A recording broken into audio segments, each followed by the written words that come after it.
Angkat tangannya semua ke atas tanpa terkecuali. Yang gak angkat tangannya ke atas saya doakan jarinya putus satu. Amin ya Rabbal. Amin ya Rabbal.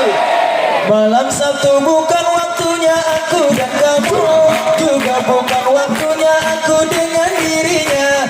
Malam Sabtu adalah malam teristimewa untuk kita bercinta dengan Nabi yang mulia.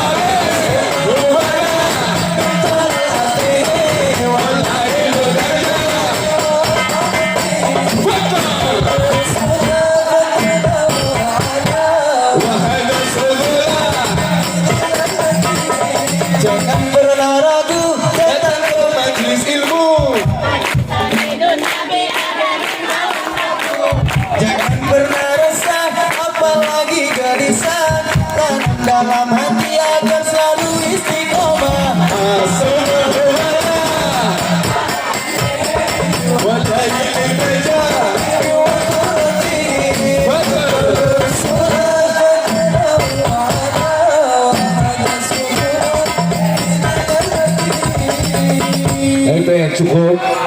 Cukup lanjut. Sallu ala Nabi Muhammad. Hadro Almadi bukanlah selebriti, turun dari panggung banyak yang minta selfie. Hadro Almadi hanya seorang santri yang hanya ingin mengharap ridho ilahi.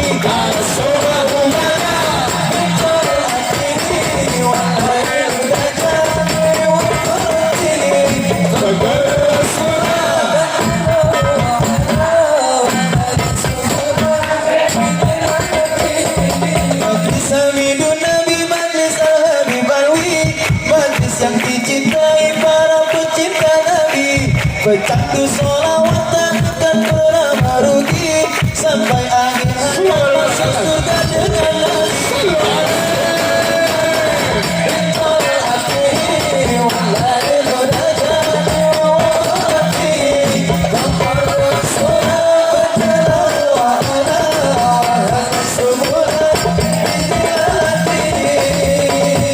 Sallu ala Nabi Muhammad. Sallu ala Nabi Muhammad. Sudah duduk, jangan ada yang bergerak. Duduk, yang bergerak saya belakang bisulan.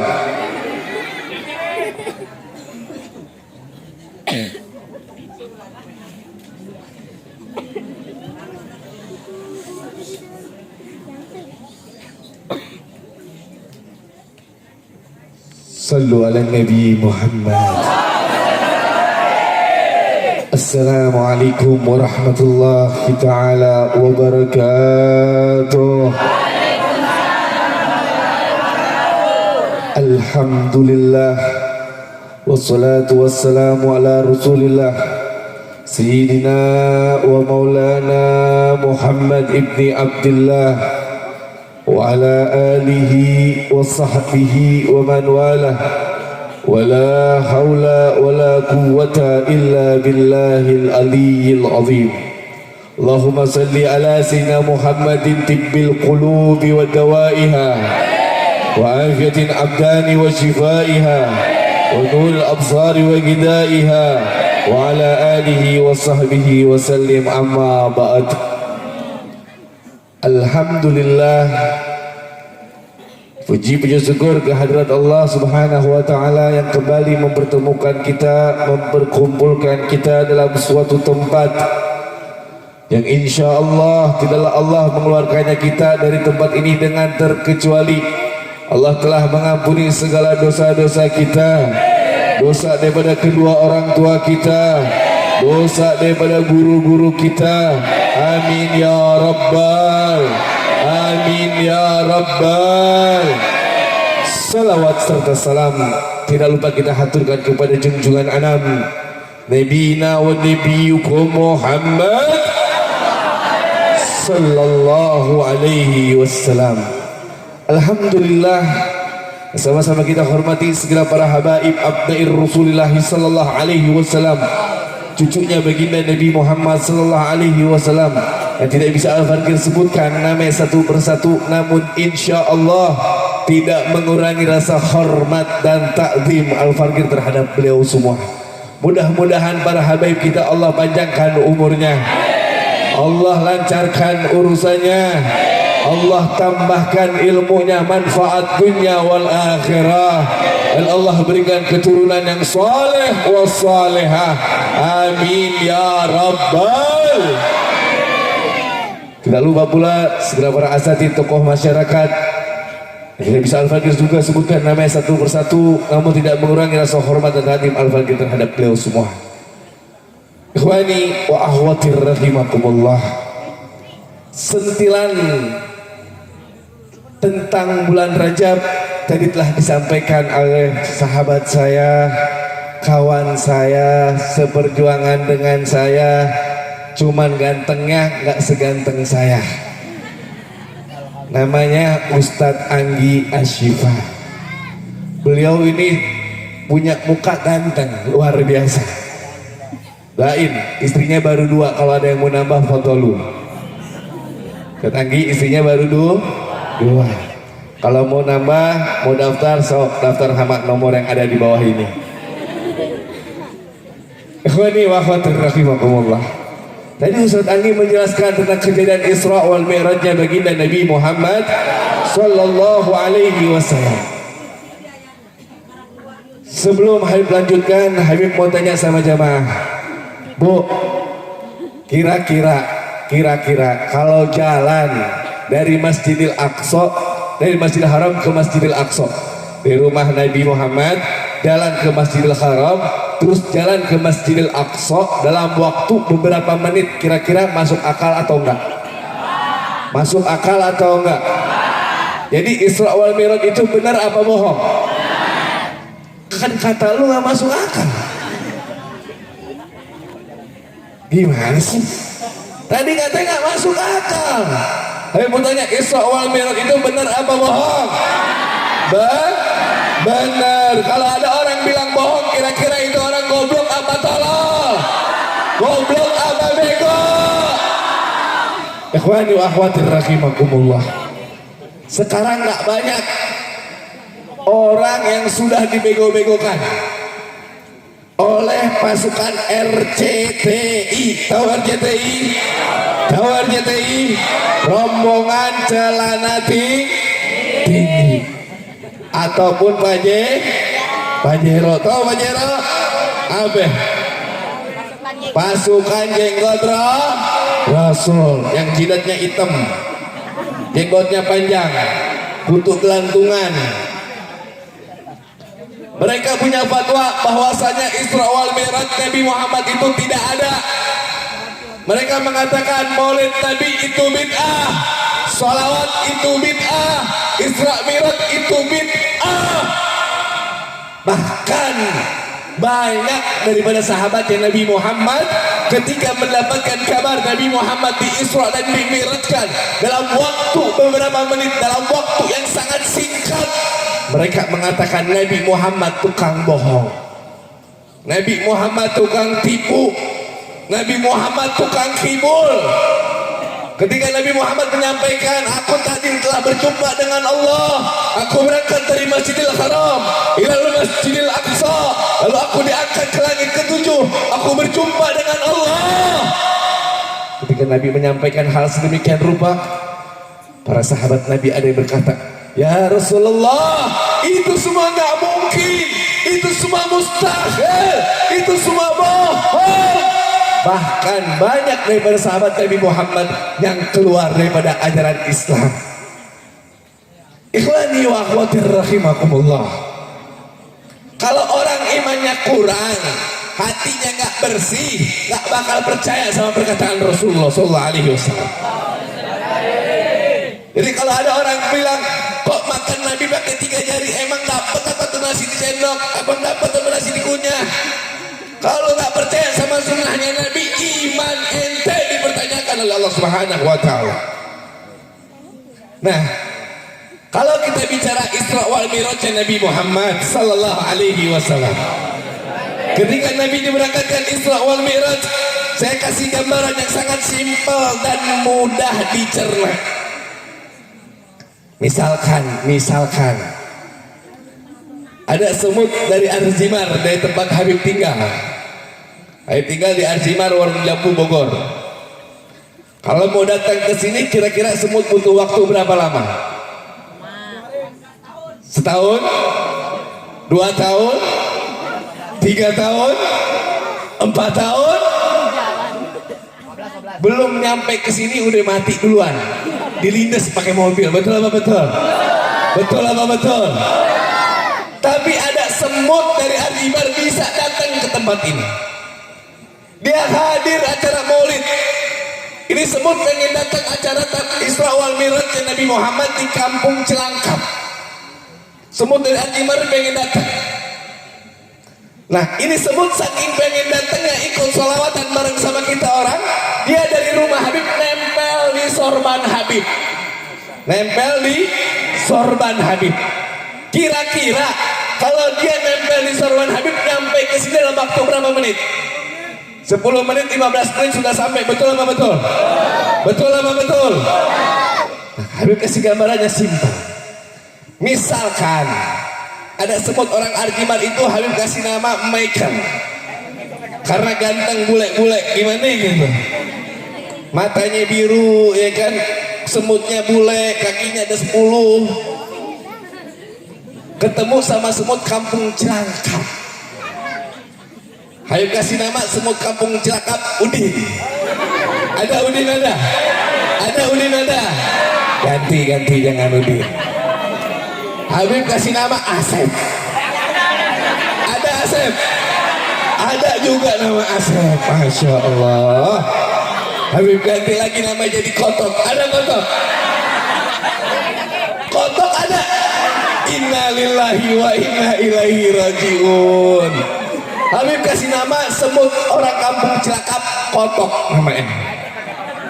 Orangnya semutnya hitam, pendek, bulu, bau, kribo, tongos, congean, hirup nih.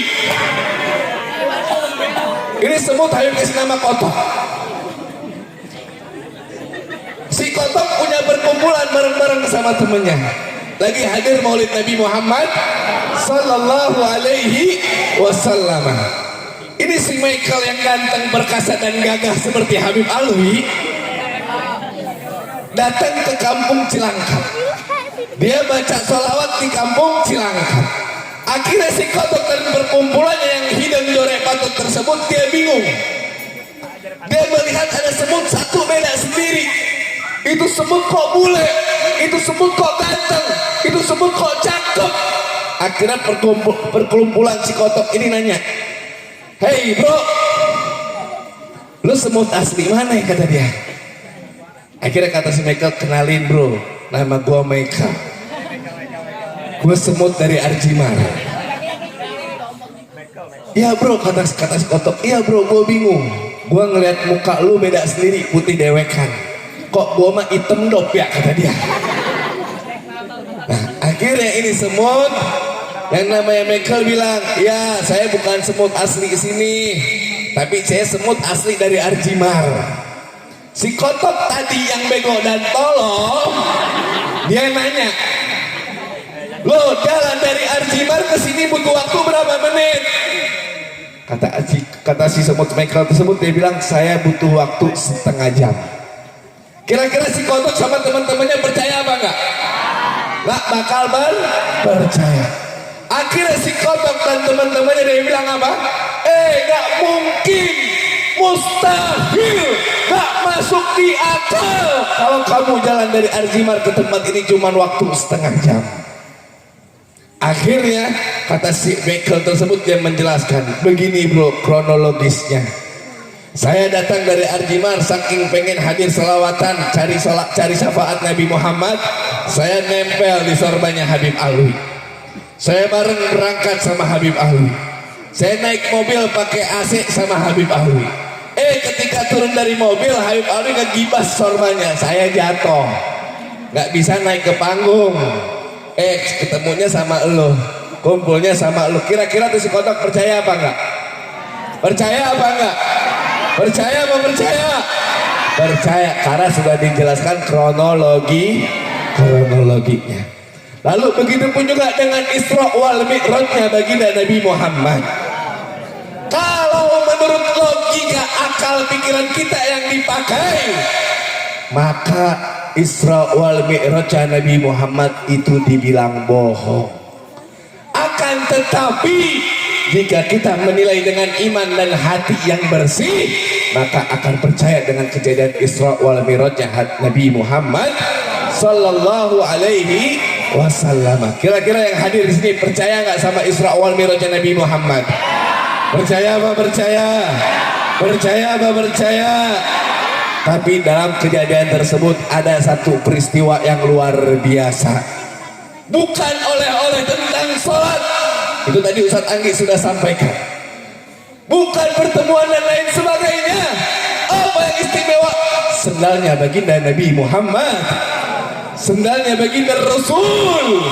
Sendal yang dipakai di bawah kakinya Nabi Muhammad bisa masuk surga, melihat wajahnya Nabi, bisa masuk surga dan berkumpul berjumpa dengan Allah Subhanahu wa ta'ala.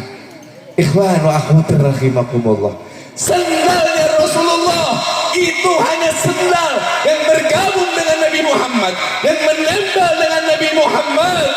Lalu bagaimana dengan duriahnya Nabi Muhammad, cucunya Nabi Muhammad, mereka yang mengalir darahnya Nabi Muhammad, kulitnya kulit Nabi Muhammad, tubuhnya seperti tubuh Nabi Muhammad, mengalir nasabnya Nabi Muhammad, mengalir ilmunya Nabi Muhammad, cucunya baginda Nabi Muhammad sallallahu alaihi wasallam. Tengah-tengah kita tadi banyak para habaib cucunya baginda Rasulullah sallallahu alaihi wasallam. Hari ini kita bisa menatap wajah mereka semua. Hari ini kita bisa melihat keindahan wajah baginda Nabi Muhammad, keindahan wajah cucunya Rasulullah sallallahu alaihi wasallam. Dan mudah-mudahan berkat kita memandang wajah cucu Rasulullah sallallahu alaihi wasallam, kelak kita di yaumil qiyamah akan dikumpulkan dengan datuknya baginda Rasulullah sallallahu alaihi wasallam. Amin amin ya rabbal. Ikhwani wa akhwatir rahimakumullah, dalam tubuh habaib mengalir darahnya baginda Rasul. Nabi Muhammad SAW pernah berkata, barang siapa yang kulitnya pernah bersentuhan dengan kulitku, maka haram daripada api nerakanya Allah. Kulitnya pernah bersentuhan dengan kulitnya Nabi Muhammad, maka haram masuk dalam nerakanya Allah Subhanahu wa ta'ala. Ikhwan wa akhwatir rahimakumullah, para habaib cucunya baginda Rasulullah sallallahu alaihi wasallam, baik muda baik tua, baik nakal baik benar, mau dia nggak pernah ceramah, mau pernah ceramah, semua sama di hadapan Nabi Muhammad. Anak daripada seorang habaib, misalkan saya mempunyai anak saya pernah mencium tangan saya pernah mencium tangan abak saya pernah mencium tangan abaknya lagi pernah mencium tangan abahnya lagi pernah mencium tangan abahnya, terus mengalir sampai kakeknya pernah mencium tangannya baginda Nabi Muhammad. Kalau para habaib sudah jelas berkah tangannya Nabi Muhammad, mereka sudah pernah cium, pernah mereka dapatkan, walaupun tidak secara langsung, tapi dari abah menemu abah sampai pernah berjumpa dengan Nabi Muhammad. Pertanyaannya, apakah kita, kakek kita, datuk kita pernah mencium tangannya Rasulullah sallallahu alaihi wasallam? Mudah-mudahan kita kelak bisa mencium tangannya Nabi Muhammad, berkah kita mencium tangannya para habaib. Amin ya rabbal, amin ya rabbal.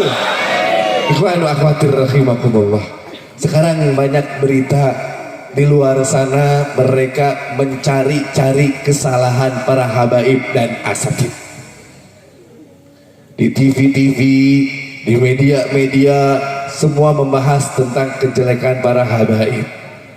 Sedikit demi sedikit kesalahan mereka cari.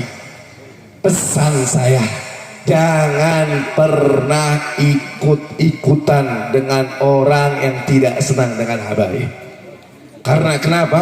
kalau kalian gak senang sama Nabi Muhammad, kalau kalian tidak senang dengan habaib, maka kalian sama dengan tidak senang kepada Rasulullah.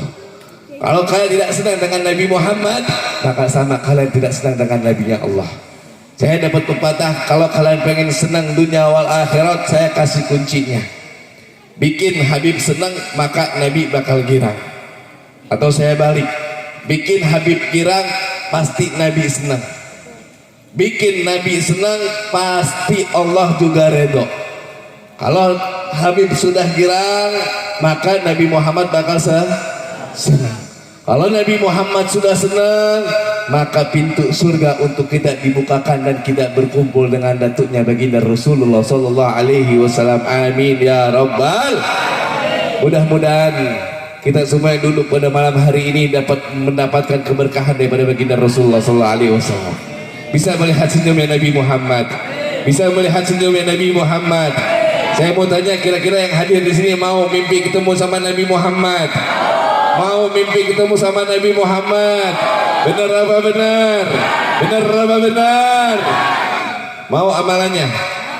Mau? Oke, Habib kasih sedikit sambil sebagai penutup. Ini cerita langsung yang dialami oleh teman saya ketika mondok di pesantren.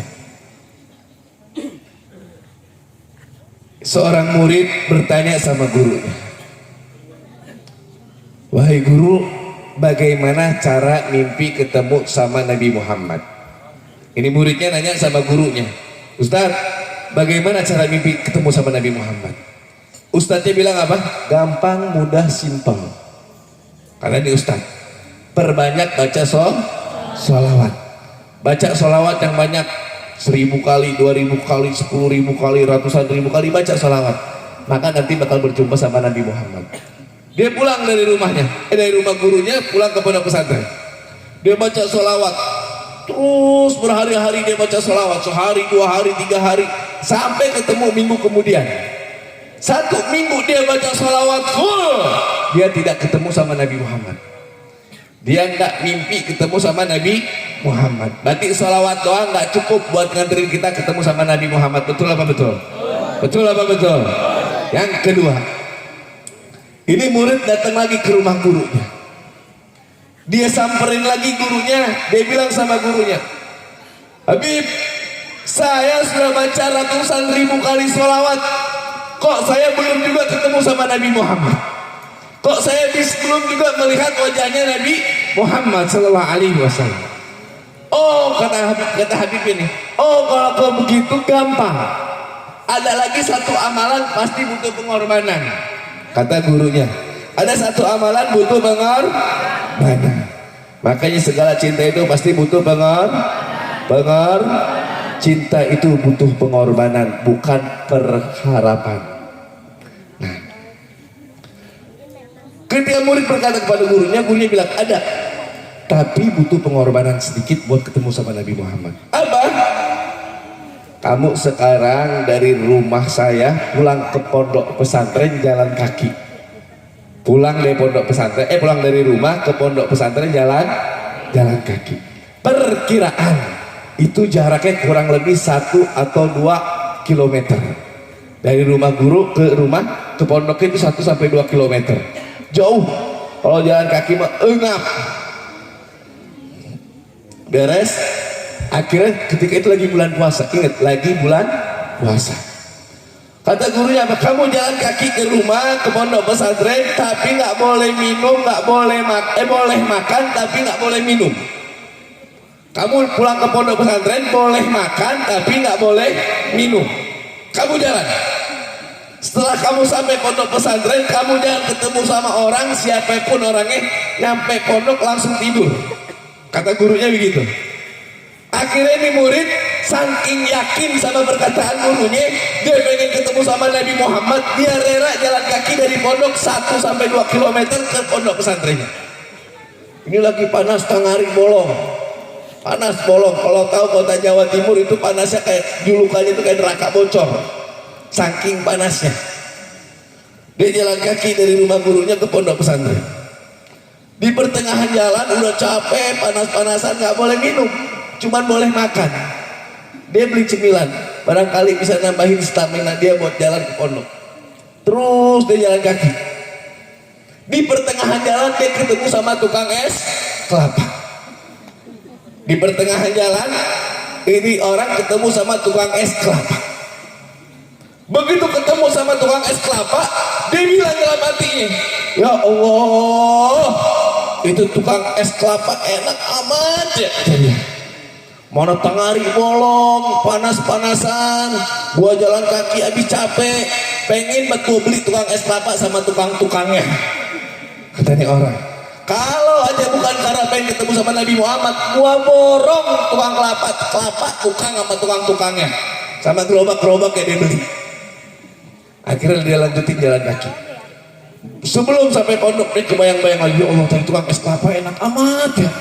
Balik lagi apa ya kata dia. Tapi dia kekeh pengen ketemu Nabi Muhammad. Terus dia yakin, jalan percaya, pengen sampai pondok dia ingat lagi sama tukang es kelapa tadi. Sumpah nih, gue bangun tidur, gue harus datang lagi ke situ. Gue beli itu tukang es kelapa kata dia. Sampai mau tidurnya dia kebayang sama tukang es kelapa. Subhanallah, karena dia yakin dan melakukan pengorbanan tersebut, dia tidur sampai pondok pesantren mengikuti pesan daripada gurunya. Akhirnya dia tertidur lenyap. Di saat beliau tertidur, dia mimpi, subhanallah, tukang es kelapa datang kepada mimpinya. Tukang es kelapa datang sama mimpinya. Akhirnya dia marah, dia kesal, dia balik lagi ke rumah gurunya. Dia datang temuin gurunya. Habib, tadi Habib bilang kalau seandainya saya pulang dari sini melakukan apa yang Habib perintahkan, saya bakal ketemu sama Nabi Muhammad. Kok saya tidur malah ketemu sama tukang es kelapa, Habib? Kenapa ya kata dia? Akhirnya gurunya nanya, gimana kronologinya? Oh tadi begini, Bib. Tadi saya perjalanan ngeliat tukang es kelapa, saya kebayang-bayang banget sama tukang es kelapa. Kalau Habib nyuruh saya boleh minum, saya beli tuh tukang es kelapa kata dia. Kebayang-bayang sampai mau tidur saya kebayang-bayang pengen beli es kelapa itu. Akhirnya kata gurunya pun begitu. Begitupun sama kalau kamu mau ketemu Nabi Muhammad. Kalau kamu mau melihat wajah Nabi Muhammad, kalau kamu mau berjumpa dengan Nabi Muhammad,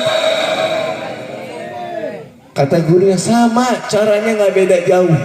Kalau tadi kamu ngebayangin tukang es kelapa, coba kamu sholawatnya sambil bayangin wajahnya Nabi Muhammad. Coba kamu baca sholawatnya sambil ingat perjuangan Nabi Muhammad.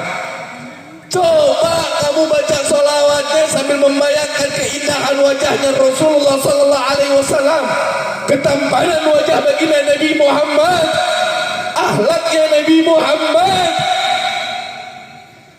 Kadang kita baca salawat cuma sekedar baca doang, tapi kita nggak pernah bayangin wajahnya Rasulullah.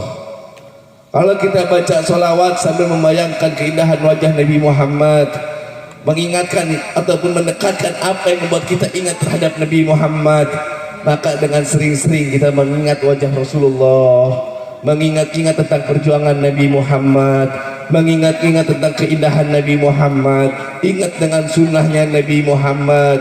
Mau makan Nabi Muhammad dengan cara bagaimana? Doa yang dibaca Nabi sebelum makan apa? Doa yang dibaca Nabi setelah makan apa? Terus dan lain segala macam yang mengikuti jejak perjuangan Nabi Muhammad, maka kita akan berjumpa dengan Nabi Muhammad